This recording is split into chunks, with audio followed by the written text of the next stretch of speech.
Donc je reprends là où nous en étions arrêtés. Je me suis un petit peu précipitée pour lire le texte ici de manière à ce que la vidéo se termine par une phrase complète et non pas par un texte coupé en plein milieu.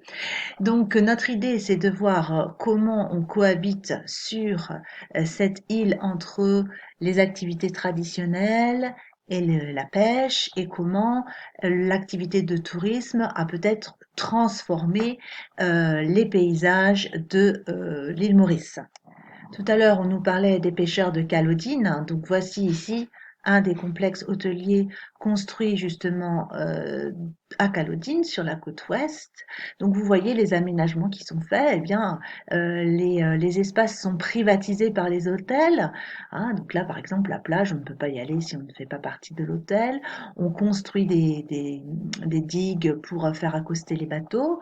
On va retrouver ici la même chose à Grand-Bay. Vous voyez que toute la côte est construite par de belles maisons, des hôtels. On a construit des pontons également pour accueillir les touristes. On a construit aussi des piscines. Donc il y a beaucoup de constructions de fait, beaucoup d'aménagements.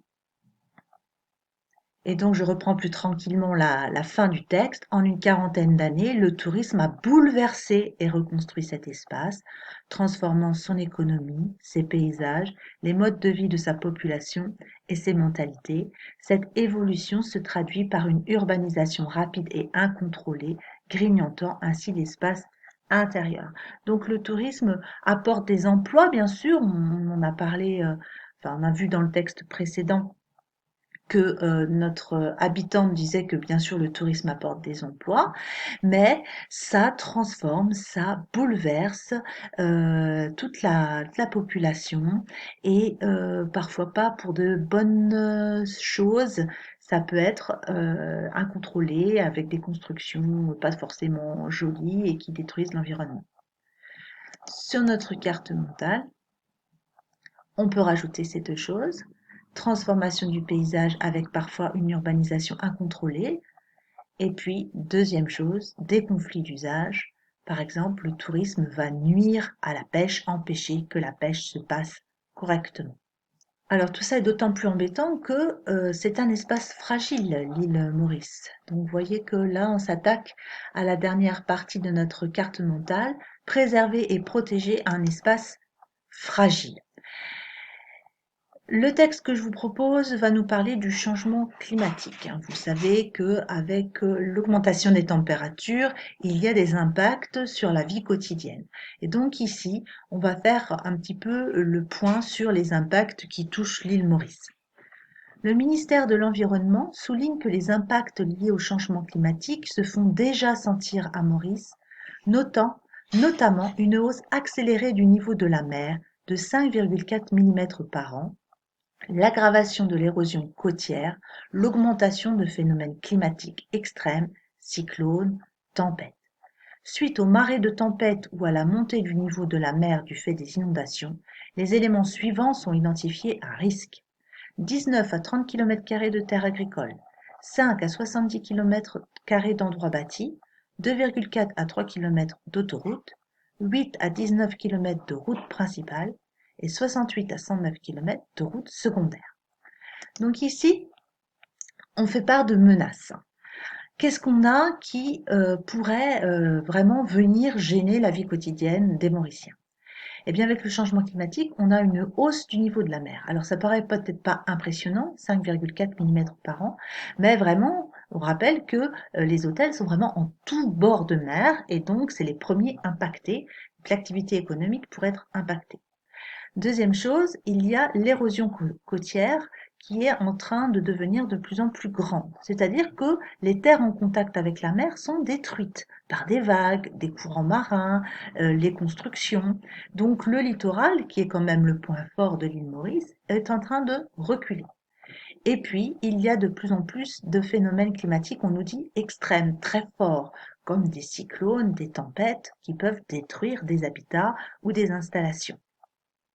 En fait, quand il y a une tempête et des marées qui sont concomitantes, qui ont lieu en même temps, eh bien, on peut avoir des terres agricoles qui peuvent être submergées par l'eau, des constructions, des routes, des autoroutes. Et forcément, une fois que l'eau s'en va, eh bien, les éléments qui ont été inondés sont très abîmés, voire sont détruits.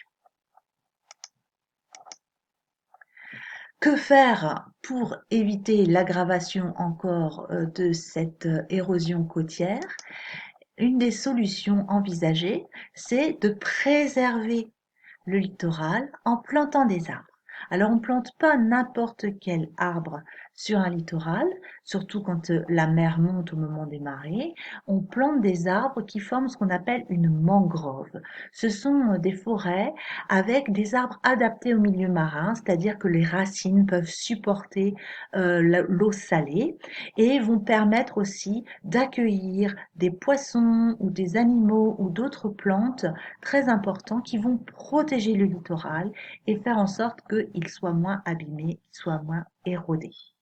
Donc ici, on assiste à une scène où les habitants de Grand Sable et de Quatre Sœurs sont en train de repiquer des arbres qui vont reconstituer progressivement une mangrove. Autre chose, il faut peut-être aussi, pour que le littoral soit durablement utilisé pour le tourisme, être un petit peu plus raisonnable dans la façon de faire du tourisme. On appelle ça du tourisme durable, c'est-à-dire un tourisme qui va respecter, préserver, qui va mettre durablement en valeur les ressources d'un territoire pour les touristes. Au lieu de construire n'importe quel hôtel, n'importe comment, à n'importe quel endroit, réfléchir un petit peu à comment la construction va pouvoir s'intégrer dans le paysage, ne pas détruire l'environnement, ne pas gaspiller les ressources, l'eau, etc. Donc par exemple, à l'île Maurice, on a mis en place une charte d'écotourisme pour faire en sorte déjà que le tourisme soit accessible, favoriser l'accès aux vacances pour tous en développant l'accessibilité des aménagements touristiques, notamment par exemple pour les personnes handicapées. Développer le tourisme et l'environnement en soutenant le développement des offres touristiques liées aux déplacements moins polluants. Au lieu de prendre la voiture pour tout, n'importe quel trajet, peut-être développer davantage le vélo, marcher aussi, faire des visites, au lieu de prendre des 4x4, de faire des visites en randonnée. Et puis au niveau touristique et économique, maintenir et développer l'emploi touristique local, soutenir la création d'entreprises touristiques qui utilisent les ressources locales et respectent les principes du développement durable, créer une bourse nationale pour les projets innovants valorisant le patrimoine local. Donc c'est essayer d'utiliser tout ce qui est déjà sur place, les personnes, faire travailler les gens du pays plutôt que qu'il y en a qui viennent de l'extérieur, d'avoir des entreprises qui utilisent les ressources là aussi de l'île, et puis qui trouver des idées nouvelles pour que on valorise le patrimoine, hein, que ce soit la nature, les plages, la culture, les habitudes de vie mauriciennes, les mettre en valeur. Donc, dans ce cadre, préserver et protéger un espace fragile, on a donc des problèmes, hausse du niveau de la mer avec les pertes de terres agricoles, routes, etc. Des solutions, reconstituer la mangrove pour protéger le littoral et développer un tourisme durable pour que le tourisme ne soit plus une chose négative sur les paysages et sur les activités. Je vais donc vous demander de faire un exercice que j'appelle exercice de synthèse, puisqu'il s'agit de découvrir Barcelone, qui est une ville littorale donc en Espagne, et c'est à la fois un littoral industriel-portuaire et un littoral touristique. Donc on va avoir des questions qui vont nous permettre de répondre à cette question directrice. Comment Barcelone a-t-elle réussi à redynamiser son littoral consacré à l'industrie par le développement des activités touristiques? Donc dans votre livre, ça se trouve page 250-251. Vous avez une série de documents et puis bien sûr les questions. Donc vous allez répondre aux questions 1, 2, 3, 4, 5 dans votre cahier.